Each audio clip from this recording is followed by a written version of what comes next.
Perkenalkan, nama saya Martin Gotama. Saya memiliki satu istri bernama Venesia Irwanto. Saya dikaruniai 3 orang anak yang hebat, Dean 8 tahun, Darlin 6 tahun, dan Dustin 2,5 tahun.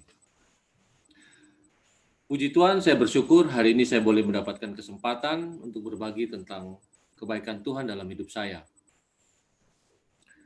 Terima kasih Bro Brian dan Bro Yusak yang sudah mengundang dan memberi saya kesempatan untuk membagi kesaksian saya hari ini. Selamat sore Pak RP, Papa Don Putra Gotama,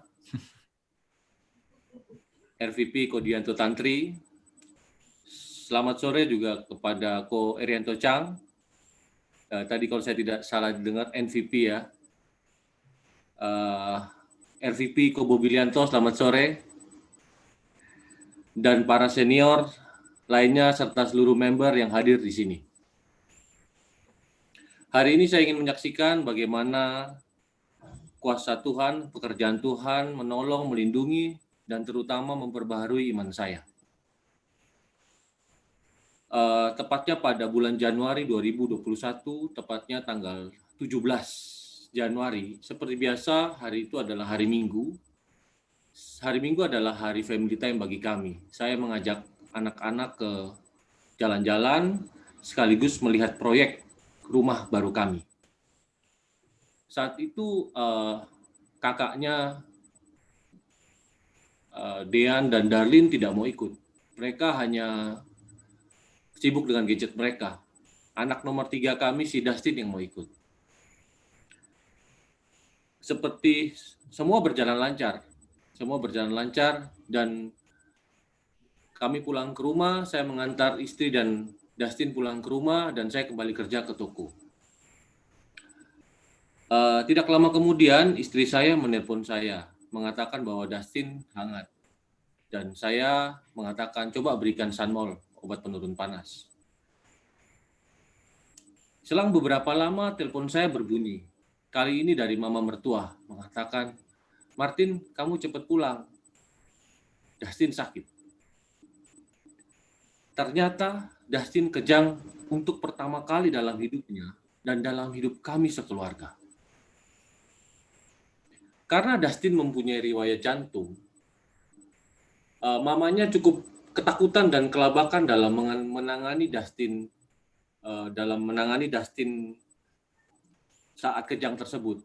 Kami semua berpikir Dustin jantungnya bermasalah. Kami langsung membawanya ke UGD.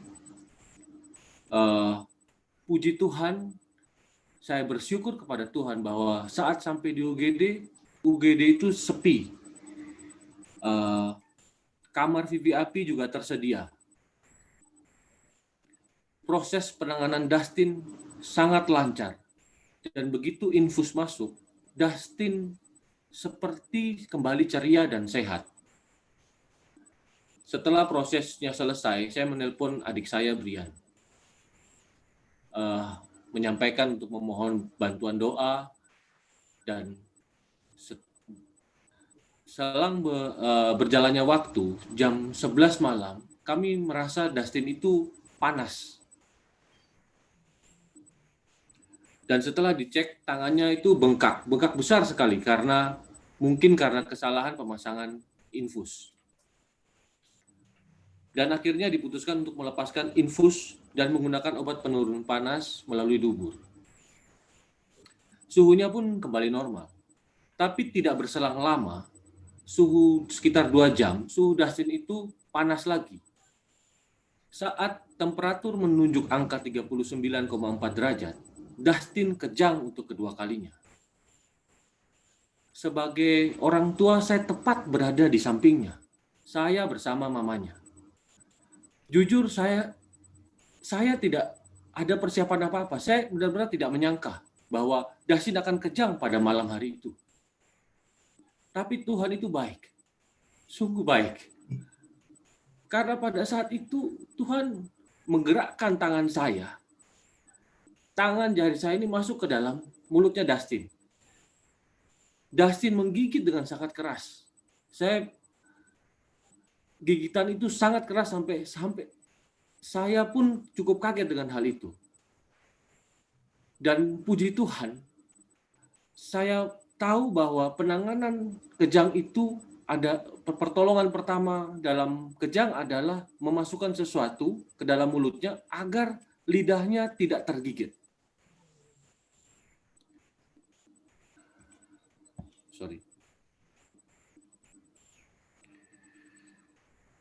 Tuhan sungguh baik, teman-teman, melindungi anak-anaknya. Yesaya 41 ayat 13. Sebab aku ini Tuhan, Allahmu, memegang tangan kananmu dan berkata kepadamu, janganlah takut, akulah yang menolong engkau. Singkat cerita, akhirnya Dustin dipasang infus melalui kaki. Dari hasil cek darah, Dustin divonis demam berdarah.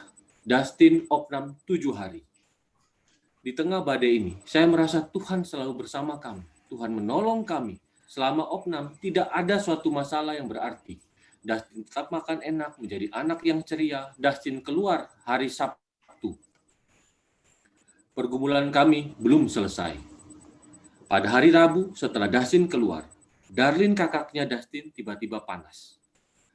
Baru lega beberapa hari, kami dihadapi anak sakit lagi. Saya bawa ke dokter, saya bawa ke lab. Dari hasil cek darah, Darlin NS1 positif. Yang artinya Darlin Darlin demam berdarah dan diharuskan oleh dokter untuk opnam di rumah sakit. Bapak, Ibu, Saudara sekalian, melihat dan menjalani hari-hari seperti ini, sebagai seorang papa, sebagai seorang mama, kami tentu merasa susah dan sedih. Akan tetapi, saya merasa biasa saja. Saya berusaha tetap tenang. Sebagai orang tua, saya harus menangani anak yang sakit, apa yang dialami oleh anak-anak saya ini. Saya berusaha meyakinkan diri saya bahwa kalau sewajarnya itu anak sakit, kami bertanggung jawab membawanya ke dokter, diobati, dibawa ke lab, diberikan obat, diopnam, sampai sembuh dan selesai. Saya pikir saya mampu, saya bisa. Saya tidak pernah berpikir maksud Tuhan dalam kejadian susah maupun senang dalam hidup saya. Saya masih menganggap semua ini adalah biasa-biasa saja. Sampai pada di hari Darlin mau keluar dari rumah sakit. Anak pertama saya, Dean, telepon dari rumah. Telepon ke mamanya, "Mama, Titi kejang lagi." Maksudnya Dustin kejang lagi. Dustin kejang yang ketiga kalinya. Kejang kali ini membuat saya benar-benar jatuh. Sungguh saya tidak sanggup seolah-olah hancur, remuk semuanya. Di saat hati ini saya terpukul, takut, kalut campur aduk menjadi satu. Karena pada saat yang sama, kedua anak saya harus opnam di rumah sakit. Tetapi Tuhan baik, sangat baik. Meskipun saya kurang melayaninya, saya selalu lupa akan komitmen saya. Tapi Tuhan tetap menyediakan pertolongan pengobatan untuk anak-anak saya. Singkat cerita, karena Darin sudah sembuh, Dustin sendiri saya bawa ke Surabaya untuk pengobatan ke dokter yang lebih bagus. Dan saya bawa sekaligus karena ada kejang, saya bawa ke rekam otak. Selain ke rekam otak, saya bawa ke pijat refleksi atas saran teman saya. Puji Tuhan, Tuhan memberi lagi pertolongan untuk saya. Dustin, dari hasil rekam otaknya, Dustin baik-baik saja. Tapi pada saat itu, Dustin tetap pada posisi suhu badannya belum normal. Suhu badannya seperti tidak normal kalau kita memegangnya. Dengan rancangan Tuhan, kami boleh mendapatkan kesempatan untuk dalam pijat refleksi tersebut. Dan puji Tuhan, Setelah pijit refleksi, suhu Dustin langsung normal.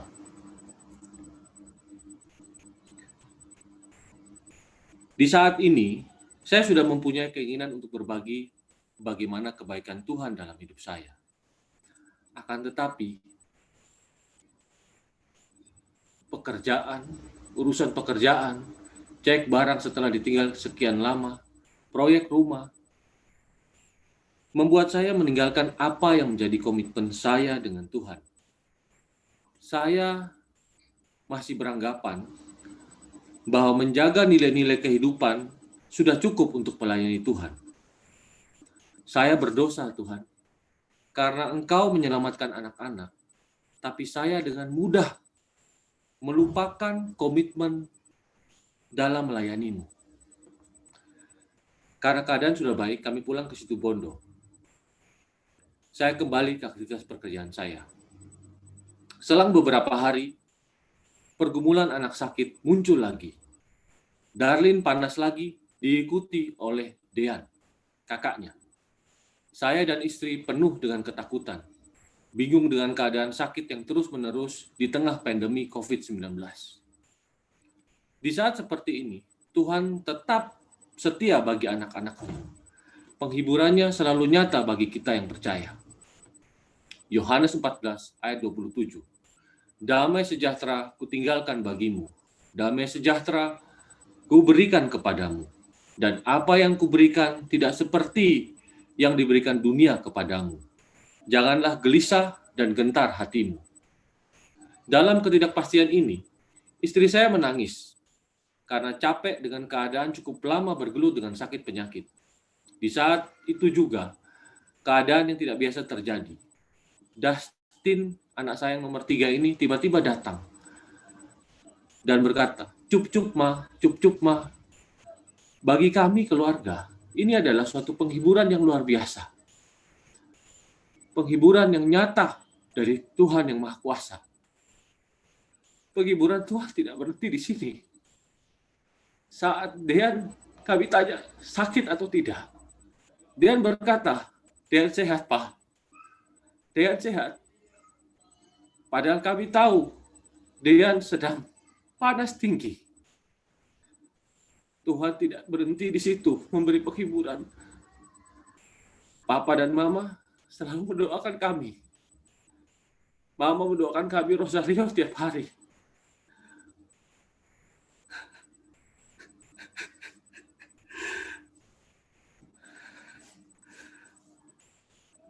Menyatakan kepada kami bahwa Tuhan pasti akan menyelamatkan kami.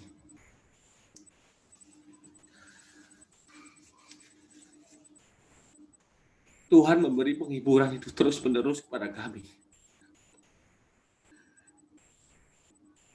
Akan tetapi, saya tetap masih berkutat dalam alasan klasik saya. Saya tidak mampu, saya tidak ada waktu. Segala macam alasan saya bungkus dengan kecerdasan yang saya miliki. Dengan sangat baik, agar saya masih terlihat baik. Tetapi saya selalu lupa komitmen saya dengan Tuhan saya. Perjuangan saya belum selesai. Karena saat di Surabaya, karena kecapean, istri saya juga ikut sakit dan lemas. Saya benar-benar bingung dengan keadaan ini. Apa yang saya harus lakukan? Saya benar-benar menyerah. Saya benar-benar tidak mampu lagi, Tuhan. Di saat itu, Tuhan benar-benar mengasihi saya.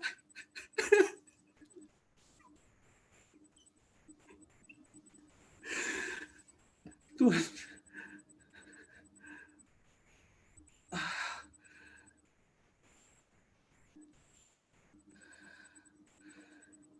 Saya berlutut, saya berdoa. Saya memohon pengampunan daripada Tuhan. Karena saya lupa melayaninya. Saya sangat lalai melayaninya. Tuhan kita baik. Kuasa Tuhan dinyatakan dalam reli sakit penyakit dalam hidup saya. Hampir 1 bulan saya menjalaninya. Iman saya dirubah. Saat ini saya, istri saya, anak-anak sudah pulih. Kami sudah sehat. Terutama anak-anak sudah sehat dan ceria. Hari ini semua boleh baik. Bukan karena kemampuan seorang Martin, tapi semua karena kemurahan Tuhan. Semua karena kemurahan Tuhan. Saya percaya badai ini boleh terjadi dalam hidup saya. Ada maksud dan tujuan yang baik dan benar menurut kehendaknya. Kondisi saya sudah sangat jauh lebih baik hari ini. Saya mau mensyukuri kebaikan Tuhan dalam hidup saya dengan terus menyaksikan bagaimana penghiburan dan pertolongan Tuhan tetap terwartakan dengan baik.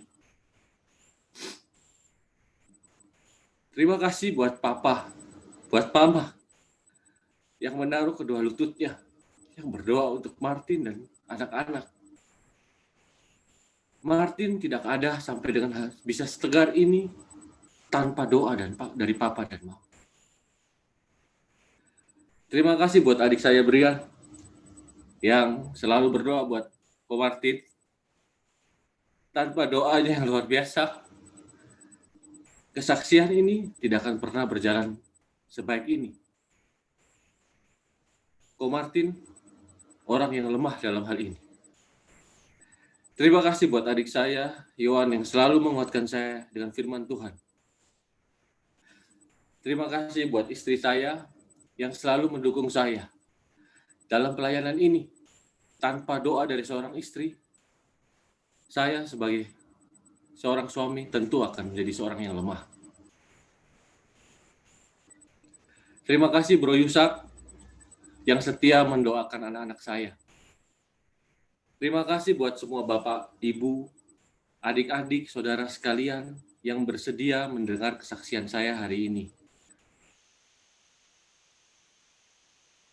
Akhir kesaksian saya menyadari bahwa pelayanan kepada Tuhan adalah prioritas pertama dalam hidup saya. Tidak cukup hanya dengan berbuat baik. Tidak cukup bekerja dengan benar. Tidak cukup dengan hidup jujur. Tidak cukup dengan menjadi family man. Semua ini saya melayani. Saya hanya melayani diri saya sendiri. Sesuai tema kita hari ini, now or never. Saya ingin mengajak anak-anak muda yang hadir di sini, terutama untuk anak-anak muda yang hadir di sini. For God, never say never. Jangan pernah kita berkata tidak untuk melayani Tuhan. Jangan pernah merasa cukup untuk melayani Tuhan. Karena dalam kekurangan kita, kita dimampukan berkekuatan lebih hanya di dalam Tuhan. Dalam kebahagiaan dan kesuksesan kita, hanya Tuhan yang memberikan itu lebih. Tuhan menginginkan kita menjadi pelayan dan terus bersaksi tentang bagaimana kebesaran Tuhan dalam hidup kita. Akhir kata, terima kasih Tuhan yang menghadirkan kejang, yang menyelamatkan iman kami sekeluarga. Sekian kesaksian saya. Semoga menjadi berkat bagi kita semua. FGB Men. Be strong in the Lord. Be strong in the Lord. Be strong in the Lord. FGB Men.